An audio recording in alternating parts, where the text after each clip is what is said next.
Welcome. Today we shall be looking at respiratory acidosis.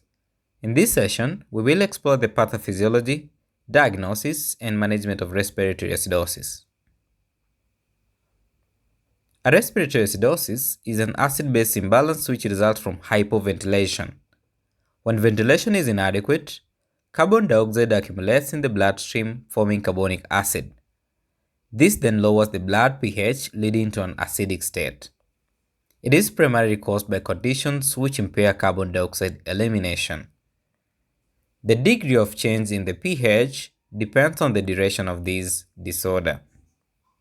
The degree of change in the pH depends on the duration of respiratory acidosis itself.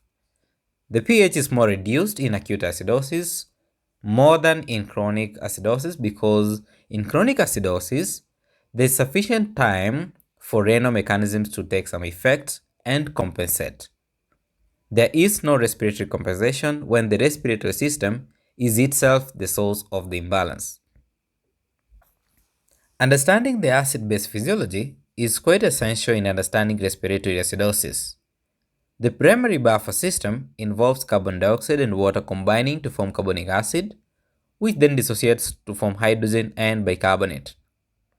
The normal pH ranges from 7.35 to 7.45, and the normal partial pressure of carbon dioxide, or PaCO2, is 35 to 45 millimeters of mercury, while bicarbonate levels ranges from 22 to 26 milliequivalents per liter. In respiratory acidosis, the impaired ventilation leads to carbon dioxide retention, and this increases hydrogen ion concentration in blood, reducing the blood pH. The carbon dioxide readily crosses the blood-brain barrier, causing cerebral vasodilation and a raised intracranial pressure. If the condition persists, renal compensation kicks in to counter the acidotic state. This forms the pathophysiology of respiratory acidosis. When looking at the causes of respiratory acidosis, acute causes include central venous system depression from drugs such as opioids, an airway obstruction, and acute respiratory distress syndrome. On the other hand, chronic causes include a COPD, obesity, hyperventilation, neuromuscular disorders, for example myasthenia gravis or Guillain-Barré syndrome. We use a mnemonic slow breath to remember the causes of respiratory acidosis. Slow breath means sedative overdose, lung disease such as COPD or asthma, obstruction of airway, weak respiratory muscles, brainstem injury, respiratory depression, electrolyte imbalances, acute hypoventilation, trauma to the chest wall, and H stands for hypoxia-induced bradypnea.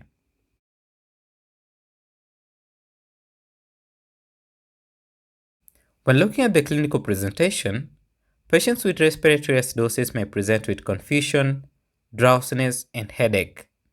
In severe cases, coma may develop.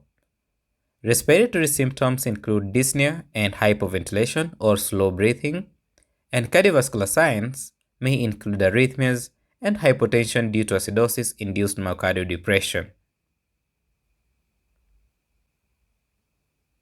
There are two types of respiratory acidosis, an acute and chronic type. Acute respiratory acidosis develops rapidly with minimal compensation, leading to significant drop in the blood pH.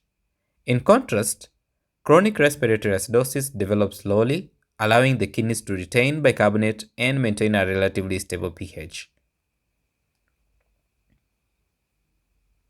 An arterial blood gas interpretation and analysis is critical in the management of respiratory acidosis. In acute respiratory acidosis, the pH is low, the PaCO2 is elevated, and bicarbonate levels remain normal.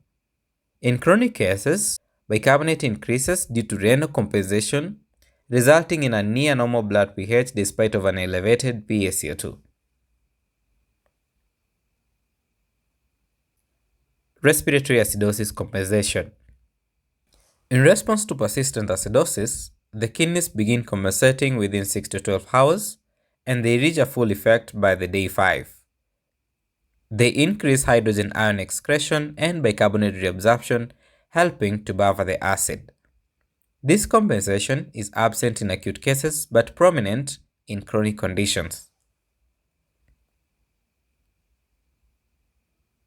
The diagnosis of respiratory acidosis involves an arterial blood gas, serum electrolyte testing to assess for hyperkalemia, pulmonary imaging to evaluate lung pathology, pulmonary function test in chronic diseases, and toxicology screening in suspected drug-induced cases. The differentials include a metabolic acidosis. Differential diagnoses include metabolic acidosis where the primary disturbance is a low bicarbonate and a mixed acid-base disorders.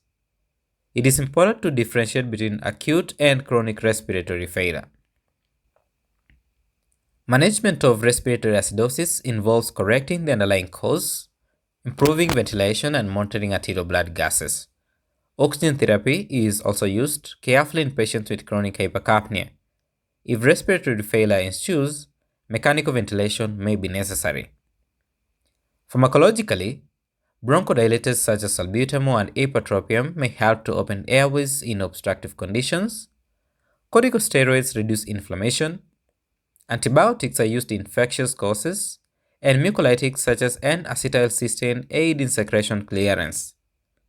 Reversal agents such as naloxone and flumazenil are used in drug overdoses, and diuretics may be helpful in cardiac-related respiratory acidosis. Mechanical ventilation is indicated in case of severe hypercapnia with a pH below 7.25 and an altered mental status, respiratory fatigue, or failure to oxygenate. Non-invasive ventilation such as BiPAP may suffice in some chronic cases, but intubation is required for severe cases. The nursing management plays a crucial role in respiratory acidosis management, where monitoring of respiratory rate and arterial blood gases, proper patient positioning, administration of oxygen, and suctioning secretions, together with preventing aspiration, are key tasks.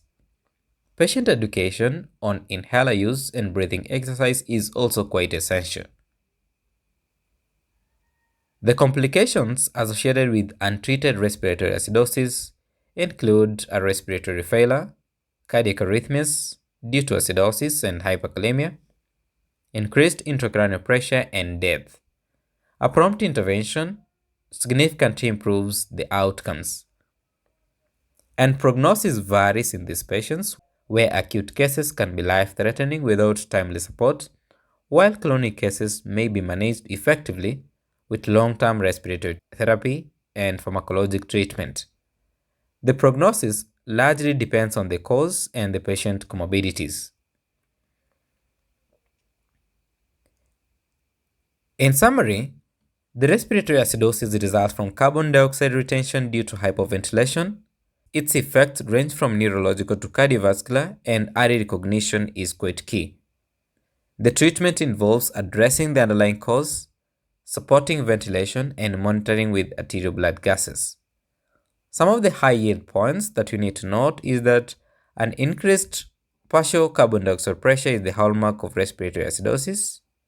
Acute forms show decreased pH and normal bicarbonate, while chronic forms show a renal compensation with increased bicarbonate.